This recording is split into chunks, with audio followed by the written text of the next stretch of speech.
Usiondoke. Najua kuna maisha unayatamani sana. Kuna maisha ya mtu fulani ambaye wewe mwenyewe ukimwona unasema na wish na maisha kama ya mtu fulani.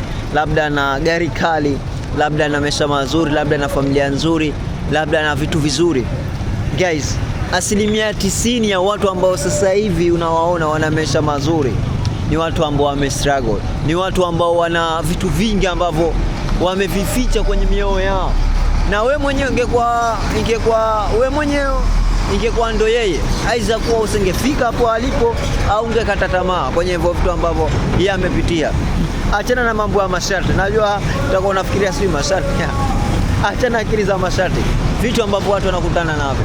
Na 1% chache ya watu ambao leo wana mafanikio na maisha mazuri ambao wamepata vitu vya kurisi kupita kwa wazazi wao. So wengi wao ni watu ambao wamestruggle, wamejitafutia wao wenyewe. Kwa hiyo kama sasa hivi unapitia changamoto kwenye mfano labda unaomba ajira haupati, labda una talent hauaminiwi sehemu, labda una ujuzi fulani haupati thamani sehemu, labda unaweza kutengeneza simu, unaweza kutengeneza gari, hakuna mtu anokuamini. Guys, keep pushing. Endelea kufanya kitu ambacho unakifanya. One day hicho kitu kitalipa mafanikio kwenye maisha yako.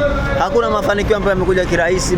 Maisha yote na mafanikio yote ambayo yamekuja yanakuja kwenye hali ngumu sana. Ndio maana kwa watu rahisi kwa kukwiti, kukata tamaa, watu rahisi kwa kuogopa kukaa kwenye situation ambazo zinaumia, automatic hawezi kuwa na mafanikio. So hakikisha kuwa una subscribe ya channel ili kunipa support, kunipa nguvu.